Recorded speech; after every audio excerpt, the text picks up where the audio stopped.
Welcome back to Money Smart Basics. Today we're uncovering a hidden cost of working past 60 that could impact your retirement more than you realize. What if I told you working 2 more years might only add a few $100s to your retirement income, but cost you years you can never get back?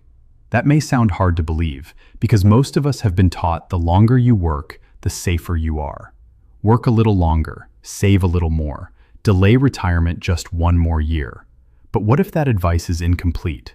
What if there's a hidden cost to working past 60 that almost nobody talks about? Today, I want to challenge a belief that many hardworking people have carried for decades. The belief that more years on the job automatically means a better retirement. Because in many cases, it doesn't. In fact, for some people, working longer may be quietly costing them more than they realize, financially, emotionally, and even physically. Over the years, I've noticed a pattern. People often focus on how much more money they can accumulate by delaying retirement, but they rarely stop to ask what they may be giving up in exchange. And that trade-off can be bigger than they think. I remember a man I'll call Tom.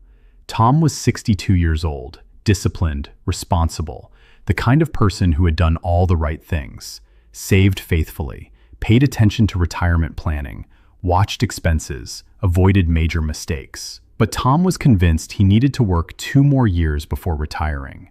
His thinking was simple: 2 more years of salary, 2 more years of contributions, 2 more years of safety. And at first glance, it sounded reasonable. But when we ran the numbers, something surprising happened. Those 2 extra years didn't transform his retirement the way he thought they would. After factoring taxes, Social Security timing, and other planning variables, those 2 years only increased his projected retirement income by about $300 per month. That was it. $300. And Tom sat there stunned, because for the first time, he realized he had been thinking only about what he would gain and not what he might lose. And that is where many people miss it. The real question is not simply, how much more money can I add by working longer? The deeper question is, what is that extra time costing me? Because time has a cost. And after age 60, that cost often rises. You see, there comes a point where every extra year of work starts producing smaller returns. The first decades of saving do heavy lifting, but later years often add less than people imagine. The returns begin to diminish. Yet many people still act as though every extra year worked creates massive additional security. That assumption can be dangerous, because sometimes what people call safety is really just habit, or fear, or uncertainty dressed up as prudence.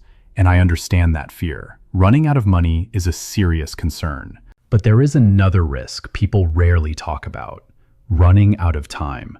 That risk is real too, and once lost, it cannot be recovered. You can always earn more money. You may adjust a budget, cut spending, work part-time, consult, create side income, but you cannot buy back 63, or 65, or 67. Those years do not come back, and for many people, those are the healthiest, strongest, most active years they have left. Years for travel, years for grandkids, years for purpose, years for freedom. And too often, they get traded away for marginal gains. That's why I believe the goal in retirement planning is not maximum savings. It is optimal life value. That means finding the point where you have enough to support your life, enough to protect your needs, enough to give you peace. And once you reach that point, the conversation changes. It is no longer, how much more can I accumulate? It becomes, what is my life worth now? That is a different question, and it leads to different decisions. Because retirement should not simply be about building the largest possible account balance.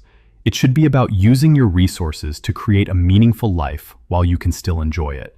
And sometimes the obsession with more blinds people to the value of enough. Enough is not failure. Enough can be freedom.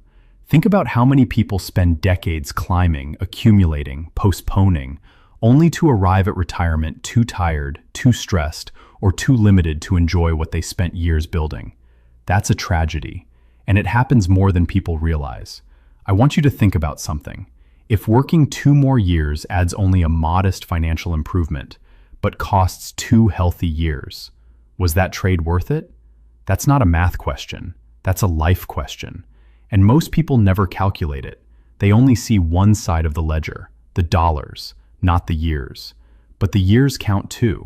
In fact, they may count more. Because after a certain point, life is not improved most by adding money. It is improved by adding freedom, adding time, adding experiences, adding purpose. And that is where many conventional retirement conversations fall short. They often assume the answer is always to work longer, save more, delay more, accumulate more, but they rarely ask whether more is actually making life better. Sometimes it is, sometimes it isn't, and wisdom is knowing the difference. I've often said there is a difference between maximizing wealth and optimizing life. Those are not the same thing. One asks, how much can I pile up? The other asks, how much do I need to live well? And that second question may be the more important one, because if you have enough, why keep sacrificing years for incremental gains? Why keep trading mornings for meetings, weeks for deadlines, years for maybe? At some point, the goal should shift from building to living. And many people struggle to make that shift because work can feel like identity, structure, security, purpose. But retirement does not have to mean the end of purpose. Sometimes it is the beginning of a different kind of purpose, a richer one, a freer one. And maybe that is the bigger conversation people need to have.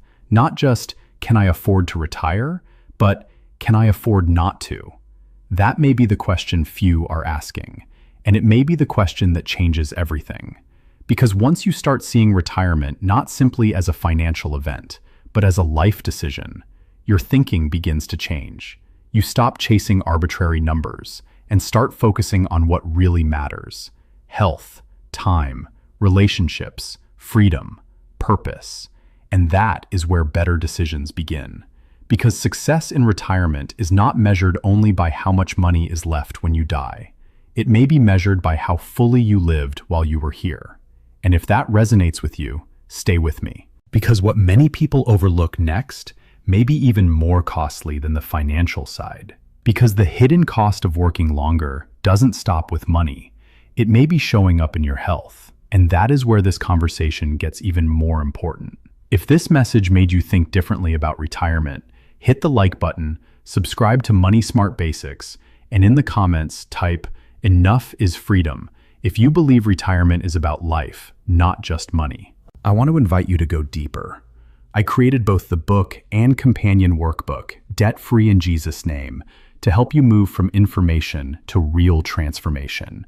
This isn't just motivation, it's a step-by-step biblical blueprint designed to help you break the cycle of debt, strengthen your mindset, and build a foundation for long-term financial freedom. The book will teach you the principle, and the workbook helps you actually apply them with practical tools like budgeting guides, debt payoff strategies, and personal reflection exercises. If you're ready to become a better steward of what God has placed in your hands, the links are in the description. Start your journey toward peace, discipline, and financial freedom, one decision at a time. The information provided in this content is for educational and informational purposes only and should not be considered financial, legal, or tax advice. Always consult with a qualified financial advisor, tax professional, or legal counsel before making any financial decisions. The creator of this content is not responsible for any actions taken based on the information provided. Investments and financial decisions carry risk, and past performance does not guarantee future results.